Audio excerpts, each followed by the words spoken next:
Essa é a cara de quem está desesperado nas vésperas do Enem e tem que estudar a Idade Média inteira, que é um dos maiores conteúdos do nosso programa. E aí te dou uma dica, você vai estudar feudalismo e vai estudar os árabes. Esses dois assuntos são aqueles mais relevantes para a nossa prova. Então, aguarda só, você sabia que nem todo árabe é muçulmano e nem todo muçulmano é árabe?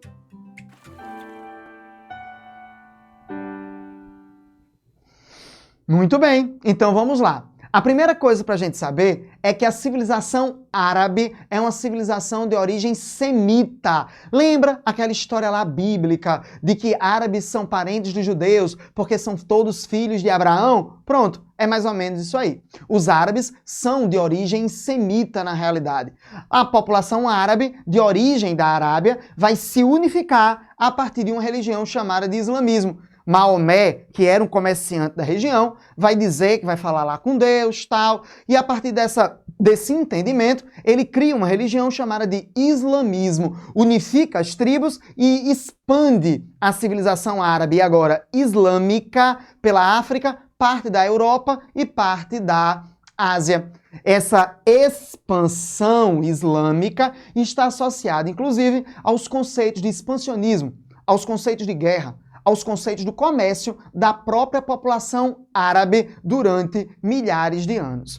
Um detalhe importante, o islamismo ele tem um caráter político muito forte. É ele que unifica essas tribos árabes. Até hoje é difícil desassociar islamismo de política. Daí você ter o islamismo quase como uma estrutura do próprio Estado, como acontece no Irã, acontece no Afeganistão, acontece, por exemplo, no Sultanato de Brunei e em tantos outros países em que religião e política se agregam na formação do Estado.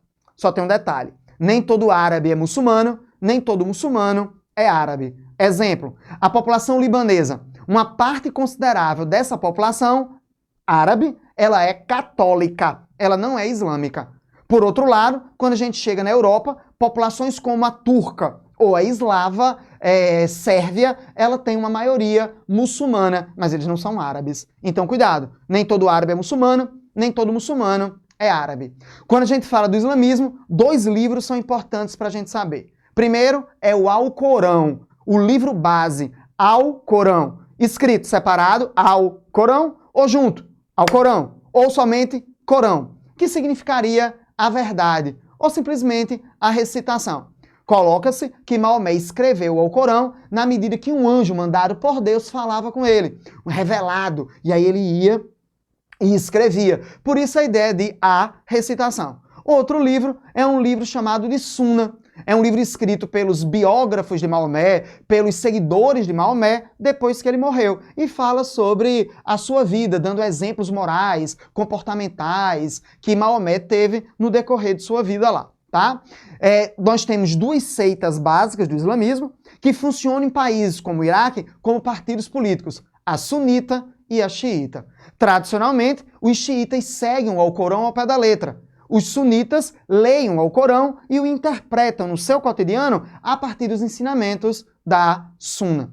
Existem alguns princípios no islamismo que devem ser seguidos. Não consumir carne de porco nem bebida alcoólica, rezar o Alcorão, você rezar 5 vezes ao dia, dar esmolas, jejuar no mês do Ramadã, são elementos de comportamento obrigatório dos muçulmanos. Detalhe interessante, hein? Enriquecendo com você. Você sabia que a palavra Islã significa submissão a Deus? E Islã também pode significar todos os povos muçulmanos do mundo. Agora, tem um elemento importante da civilização árabe islâmica, que é a cultura. Essa cultura é um elo entre o Ocidente e o Oriente.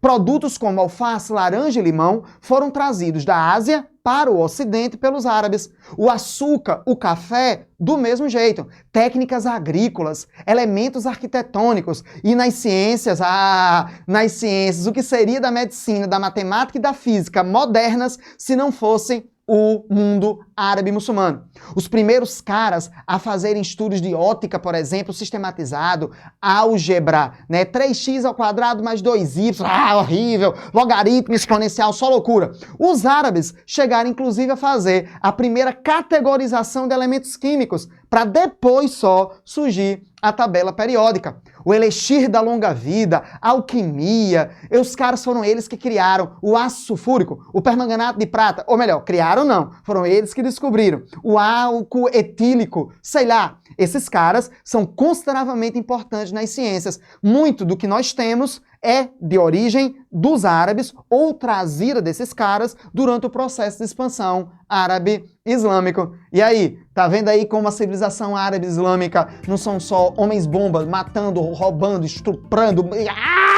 não, enriquecendo com você no Estudioso.